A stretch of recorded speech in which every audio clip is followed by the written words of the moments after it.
Wazam, and welcome back to the Bomberman retrospective. Today's technically another double feature, including the original Bomberman GB and Wario Blast, but they're basically the exact same game. It's not many differences between them. This video would have gotten out a lot quicker, but this isn't laid out like your usual Bomberman game, and I kinda did not like that. But since I literally started doing this to show respect to a franchise I fuck with, and the notes I added to the We'll Be Right Back timeline got deleted, its time is now.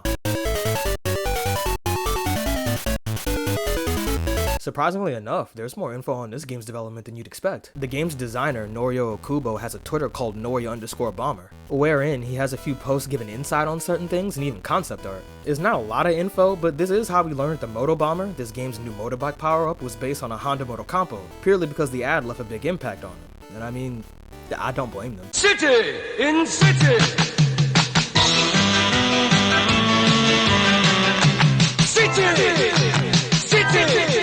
That's not the only rabbit hole this ended up sending me down though. A beta name for one of the bosses was based on Japanese wrestler Thunder Sugiyama, which he mentioned appearing on something called Good Morning Children Show. I tried my absolute best to find footage of this appearance, since this wrestling shit is one of my hyperfixations, but even though records showed he played a fairly important role assisting the host as Uncle Monster, closest thing I could find was a segment in this fully Japanese video talking about various children's shows they themselves watched, but unfortunately still no footage.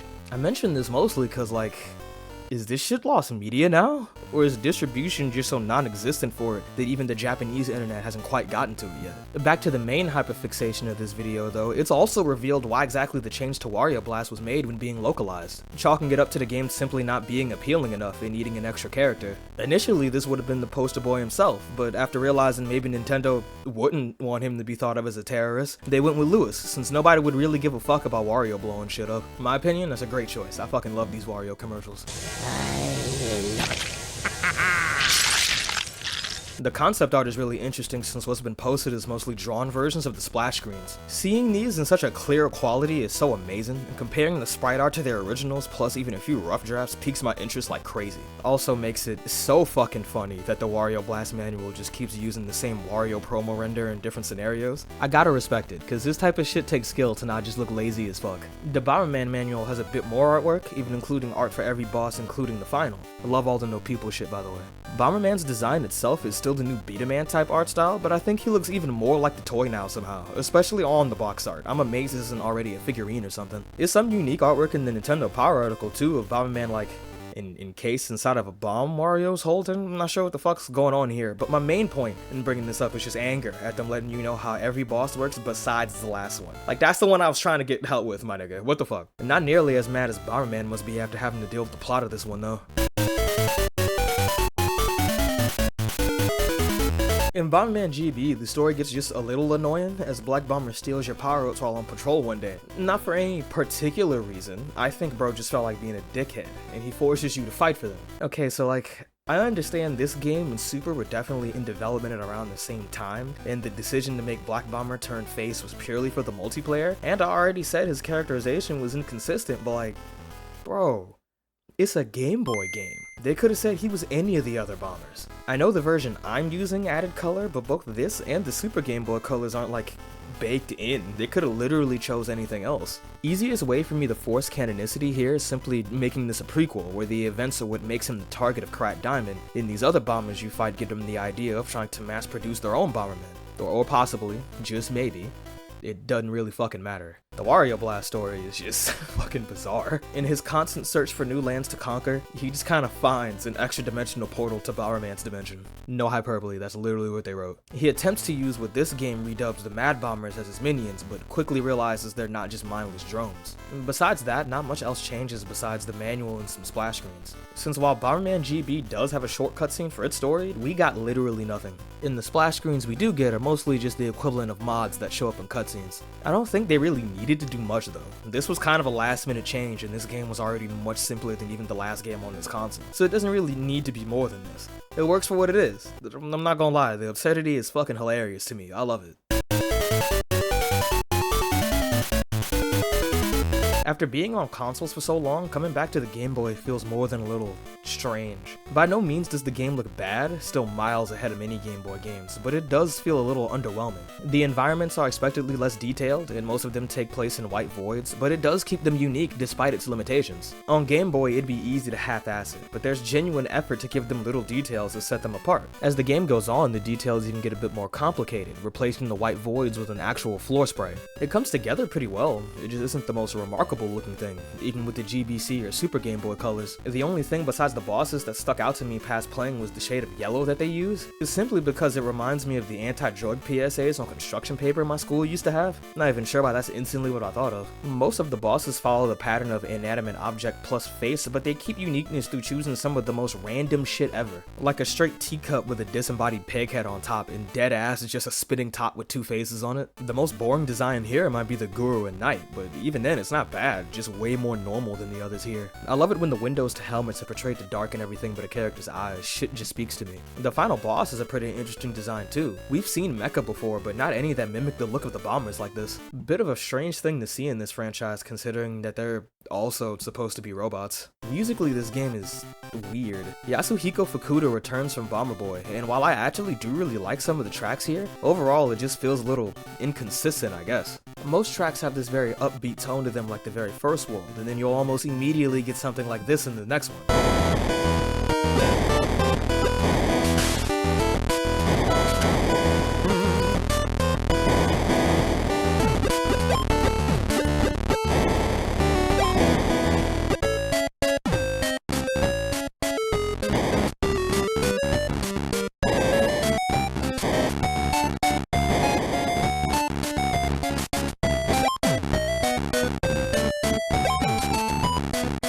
There isn't like a motif or anything here either, and it kinda sticks out to me. All the music is well composed, this damn continue theme finna be in my head for a while, but it doesn't really feel connected in any way. You could use these in any Game Boy game and they'd probably fit just as well. Overall, the presentation is fairly nice for its time. Part of me really wants to say Bomber Boy did it better, but I feel like that's just leftover salt from my issues with the... This is definitely the part I'm gonna lose some of y'all on, because honestly, I do not like playing this game. It definitely has something to do with my expectations going in. While I played Wario Blast on a phone emulator back in the day, I never actually got that far, so I assumed it would be more of a mix between these versus battles and regular Bomberman stages, and then got severely disappointed when I found out that wasn't the case. More importantly though, most of the time I can't stand having to do multiplayer matches against the AI in these games. I can stomach it for a boss fight, I even think that's really cool and thematic, but I'd much rather go against other people than the unusual ass AI in this game. I call them unusual because it's fairly inconsistent. A lot of the time they're just annoying as fuck, constantly on your ass, grouping up on you, and conveniently knowing where you're about to go and what you're about to do, which makes it incredibly frustrating to come up with a strategy. But then sometimes they do the dumbest shit and just end up killing themselves, or a mixture of both, where at first they seem fairly brain dead, but then the very last enemy decides to lock in and basically become invincible, outmaneuvering everything you do effortlessly. Add in the fact that losing twice instantly makes you restart the whole 3-round process from the start, and that's the main reason I save scummed the fuck out of this game. Yeah, I should probably explain the new structure here, huh? My bad, I got a little too passionate. Each world is split up into 3 rounds, with the number of Mad Bombers in each increasing from 1 to 3 as it goes on. I get the idea here, but after playing a certain amount of this, it just becomes tedious and brain numbing for me. I dead ass turned the game off for a while when I realized it was a full 8 worlds and not just like 6 or something like Bomberman 2. It feels like it drags on for way longer than it needs to, and eventually just ended up feeling like busy work. After each world, you gain a new permanent power-up, and it's 1000% on me for forgetting what most of them did after unlocking them. But oftentimes, they end up being very situational because of the AI anyway.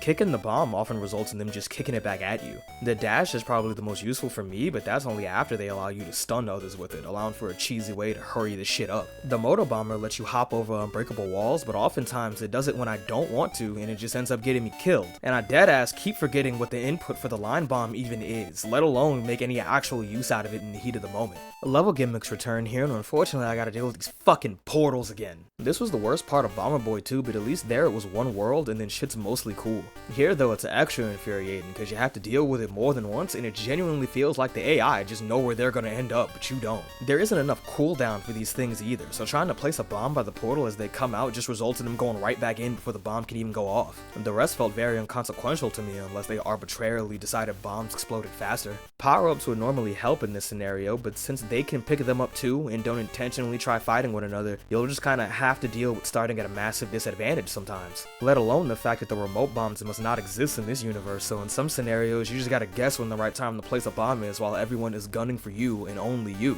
A lot of the things here would be humorous if I was playing with other people, but frustrating when that's just how the game is. It didn't feel satisfying when I beat the stages, it just felt draining. The boss fights are kind of a saving grace. Each of them have their own methods of defeat you have to figure out if you're going blind like I did, which is very fun, but it falls short of that in the final boss. I could kinda tell I needed to blast this thing when it opens to shoot out the next missile, but unfortunately, it only opens when you destroy the one on the field, and like instantly too. Even when I tried to use the line bombs like in this video here, it just resulted in me dying over and over again and giving the fuck up.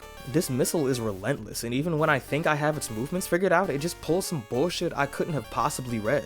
The footage you see of the ending isn't even some shit I recorded because I was genuinely tired of this game's bullshit and did not need that extra stress. I was really excited to play this one, not just because I fuck with the Game Boy, but like I said earlier, it's one of the ones I'd played before, and I was interested to see what the rest was like. If you enjoy fighting the AI in these games, it could definitely be up your alley, but for me personally, it's way too infuriating. This game actually has far better luck with its legacy than you'd expect. While it has no modern re-releases, in '96 the Bomberman collection was released exclusively in Japan, combining both of the GB titles and Bomber Boy into one cart. Plus Korea got the exclusive Bomberman selection in fucking 2003 for some reason. This is the same way I played Bomber Boy since it adds GBC native color, and it's why you've been seeing this hilariously awful ass English translation the whole time. This shit is very funny, but once the game started annoying me too much, I started not paying that much attention to it. That's the thing with this game. It gets great reception, and I can see the vision. I desperately wanted to love this one, but I'm just not the target audience for this game. If it looks fun to you, I'd still recommend it, and the cartridges thankfully don't go for some astronomical ass price. It's just unfortunately at the very bottom of my personal tier list, and I don't plan on picking it up again anytime soon. I'll see you niggas next time.